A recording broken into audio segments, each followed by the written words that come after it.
नमस्कार दोस्तों, target with PS Parihar channel में आपका स्वागत है। सुबह के इस वीडियो में ऐसी सूचनाएं होती हैं जो विभिन्न समाचार पत्रों पर छाई हुई होती हैं और विद्यार्थियों के लिए आवश्यक होती हैं। तो आइए शुरू करते हैं और देख लेते हैं कि आज के समाचार पत्रों में ऐसी कौन-कौन सी सूचनाएं हैं। तो वीडियो को जल्दी से लाइक कर दें, शेयर कर दें। जिन छात्रों ने चैनल को सब्सक्राइब ना किया हो तो जल्दी से सब्सक्राइब कर लें, ताकि आप लोगों को भी इसी तरीके की ऑथेंटिक अपडेट्स मिलती रहें। सबसे पहली सूचना है एडेड जूनियर हाई स्कूलों की भर्ती की। आवेदन इसके कल से ही शुरू हो गए हैं और अब तक 5000 छात्रों ने आवेदन किए हैं। ये देखिए, यहाँ पर लिखा हुआ है कि शिक्षक भर्ती 5000 से अधिक पंजीकरण। सहायता प्राप्त एडेड जूनियर हाई स्कूलों में 1894 सहायक अध्यापक एवं प्रधान अध्यापक के पदों पर भर्ती के लिए बुधवार दोपहर लगभग 2 बजे से ऑनलाइन पंजीकरण शुरू हो गया। आवेदन के पहले दिन रात 10 बजे तक 5333 अभ्यर्थियों ने पंजीकरण कराया था। कुछ अभ्यर्थियों ने दोनों पदों के लिए पंजीकरण किया तो कुछ ने शिक्षक प्रधानाध्यापक के लिए अलग अलग पंजीकरण किया है। ऑनलाइन ऑनलाइन पंजीकरण और आवेदन शुल्क जमा करने की जो अंतिम तिथि है वो 17 व 18 मार्च है। ऑनलाइन आवेदन प्रक्रिया पूरी करके प्रिंट लेने की जो तिथि है वो 19 मार्च रखी गई है। शिक्षक भर्ती चयन परीक्षा 18 अप्रैल को होगी।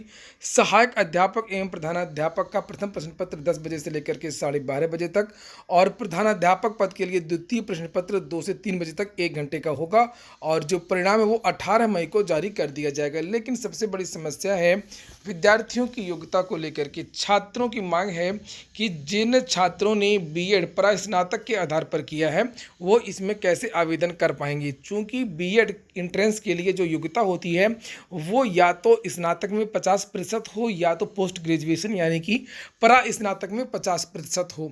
समस्या यहीं पर उत्पन्न हो गई और बहुत सारे छात्र जो हैं वो इस भर्ती से बाहर हो गए, क्योंकि इस भर्ती में केवल और केवल स्नातक कहा गया है। आप यहाँ पर देख सकते हैं कि जिस नियमावली से भर्ती हो रही है जूनियर हाई स्कूल प्रधानाध्यापक एवं सहायक अध्यापक परीक्षा 2021, वहाँ पर अगर योग्यता की बात करें तो बीएड के जो अभ्यर्थी हैं उनको 50% की अनिवार्यता दी गई है स्नातक की में। इसमें कहीं भी नहीं लिखा है कि जो पोस्ट ग्रेजुएशन के जो विद्यार्थी हैं वो भी आवेदन कर सकते हैं, भले ही जिनके स्नातक में नंबर कम हो, लेकिन पोस्ट ग्रेजुएशन यानी एमए या एमएससी के आधार पर उन्होंने बीएड किया है।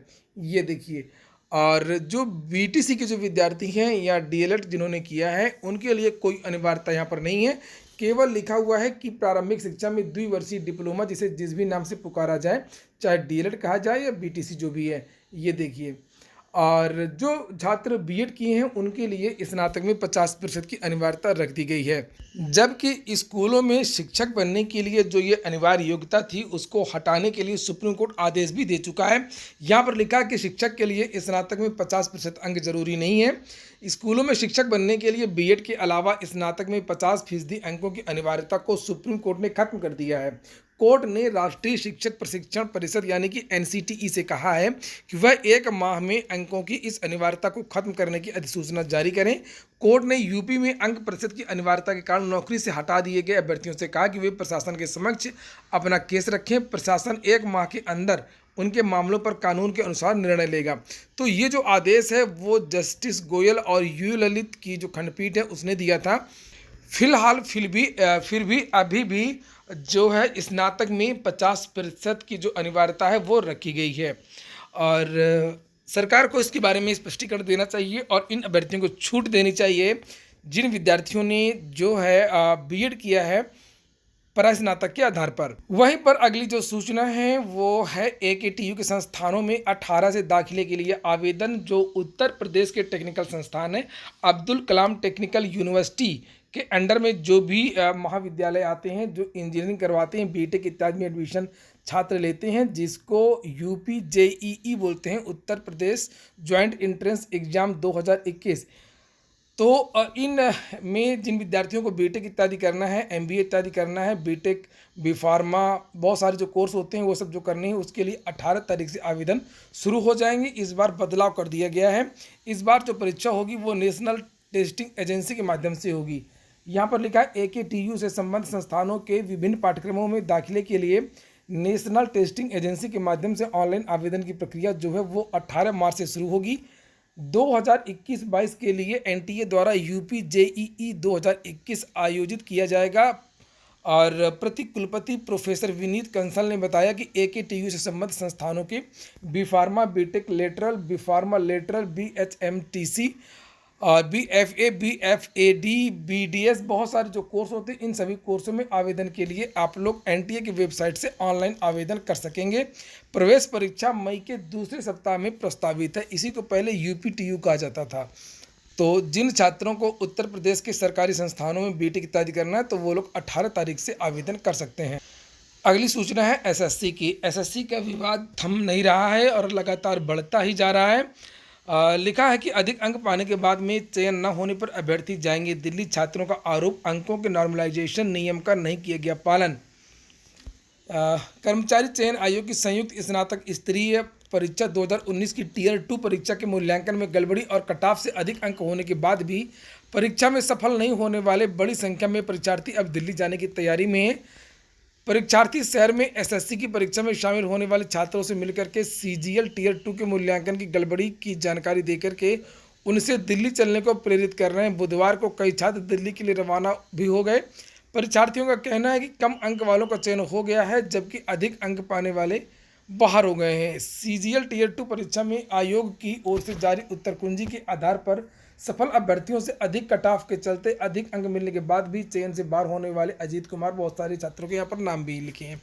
तो पिछले कुछ दिनों से SSC में धांधली और भ्रष्टाचार की जो शिकायतें हैं वो विद्यार्थी कर रहे हैं। इसके लिए विद्यार्थियों ने ट्विटर अभियान भी चलाया था और कहा था कि विद्यार्थियों के जो नंबर हैं वो कम कर दिए गए हैं। विद्यार्थियों ने पूरे के पूरे क्वेश्चन कर दिए हैं, लेकिन ये बताया गया है कि पेपर बहुत आसान था, इसलिए विद्यार्थियों के जो नंबर हैं उनको काट दिया गया है, उनको कम कर दिया गया है। वहीं पर छात्रों को यह भी कहना है कि अंक बताए नहीं जाते हैं। SSC में केवल आंसर की बताई गई है और नंबर नहीं जारी किए गए हैं। ये देखिए लिखा है कि परीक्षार्थियों ने मांग की है कि आयोग CGL 2019 टियर 2 के अंक जारी करे जिससे पूरी परीक्षा को लेकर के पारदर्शिता बनी रहे। अभ्यर्थी 18 नवंबर के गणित की परीक्षा दोबारा कराने की मांग भी कर रहे हैं। अगली सूचना है प्रदेश में होगी नर्सिंग और पैरामेडिकल के पदों पर भर्ती।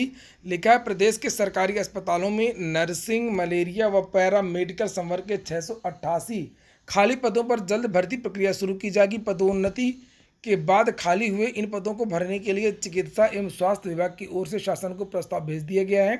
नर्सिंग व मलेरिया संवर्ग के खाली पदों पर उत्तर प्रदेश लोक सेवा आयोग और पैरामेडिकल संवर्ग के खाली पदों पर उत्तर प्रदेश अधीनस्थ सेवा चयन आयोग के माध्यम से भर्तियां की जाएंगी। नीचे ये भी लिखा है कि किस किस विभाग में कितने पद खाली हैं। लिखा है कि नर्सिंग संवर्ग में स्टाफ नर्स के 429 पद, मलेरिया संवर्ग में मलेरिया निरीक्षक के 40 और पैरामेडिकल संवर्ग में लैब टेक्नीशियन के 74 और फार्मासिस्ट के करीब 145 पद खाली हैं। ऐसे में 688 पद खाली हुए। इन पदों पर कार्यरत कर्मियों की प्रोन्नति मिल गई है। इससे खाली हुए पदों पर भर्ती के लिए विभाग की ओर से शासन को प्रस्ताव भेज दिया गया है। अब शासन भर्ती के लिए आयोग को अधियाचन भेजेगा, तो बहुत जल्द आपको ये भी एक भर्ती देखने को मिलेगी। इसी के साथ में कुछ और भी अन्य सूचनाएं हैं, जैसे लिखा कि प्रधानाचार्य सहायक निदेशक के पदों के लिए परीक्षा अब 23 मई को होगी। उत्तर प्रदेश लोक सेवा आयोग की ओर से व्यावसायिक शिक्षा एवं कौशल विकास विभाग उत्तर प्रदेश के लिए प्रधानाचार्य श्रेणी 2, उप प्रधानाचार्य सहायक निदेशक के 74 पदों का ऑनलाइन विज्ञापन 2019 में जारी हुआ था। आयोग की ओर से प्रधानाचार्य श्रेणी 2 और उप प्रधानाचार्य सहायक निदेशक के लिए स्क्रीनिंग परीक्षा 23 मई 2021 को तय की गई है। स्क्रीनिंग परीक्षा के बारे में पूरी जानकारी पाठ्यक्रम आयोग की जो वेबसाइट है वहां पर उपलब्ध करा दी गई है। और इसके बाद में एक और सूचना है, उत्तर प्रदेश लोक सेवा आयोग की प्रवक्ता जीव विज्ञान का जो परिणाम है वो घोषित कर दिया गया है। लिखा है उत्तर प्रदेश लोक सेवा आयोग ने 2016 में घोषित राजकीय इंटर कॉलेज प्रवक्ता जीव विज्ञान के 9 पदों का जो परिणाम है वो घोषित कर दिया है और यहाँ पर उन विद्यार्थियों का नाम भी लिखा हुआ है और इनके जो साक्षात्कार हैं वो 24 और 25 फरवरी को हुए थे। वहीं पर इग्नू में जो विभिन्न कोर्स हैं उसके लिए अगर आप लोगों को आवेदन लेना हो तो आप लोग आवेदन ले सकते हैं। जो लास्ट डेट है वो 20 मार्च है। लिखा हुआ है कि इंदिरा गांधी राष्ट्रीय मुक्त विश्वविद्यालय ADC अध्ययन के केंद्र समन्वयक के अनुसार इग्नू की ओर से जनवरी सत्र के लिए MBA BEd प्रवेश परीक्षा के लिए ऑनलाइन आवेदन की प्रक्रिया शुरू हो गई है। MBA BEd प्रवेश परीक्षा के लिए ऑनलाइन आवेदन की जो लास्ट डेट है वो 20 मार्च रखी गई है। अगली सूचना है UGC नेट की। लिखा नेशनल टेस्टिंग एजेंसी ने UGC नेट परीक्षा 2021 के लिए आवेदन की जो अंतिम तिथि है वो बढ़ा दी है। अब इच्छुक उम्मीदवार 9 मार्च 2021 तक आवेदन कर सकते हैं। पहले अंतिम तिथि 2 मार्च थी। NTA ने यह फैसला पिछले कुछ दिनों से लगातार मिल रहे अभ्यर्थियों के अनुरोधों के बाद लिया है। अब आवेदन की जो फीस है वो 10 मार्च तक जमा कराई जा सकती है। यूजीसी नेट की ये जो परीक्षा है वो 2, 3, 4, 5, 6, 7, 8, 9, 10, 11, 12, 14, 17 मई को होगी। तो जो परीक्षाओं की जो तारीख है वो भी घोषित कर दी गई है और यहाँ पर लिखा कि इस तारीख को ये परीक्षाएं होंगी। तो वहीं पर अंतिम जो सूचना है वो है कि रोजगार के सवाल पर युवाओं से किया संवाद। मोदी रोजगार दो अभियान के तहत युवा मंच की ओर से बुधवार को जीशान मार्केट गोविंदपुर में संवाद आयोजित किया गया।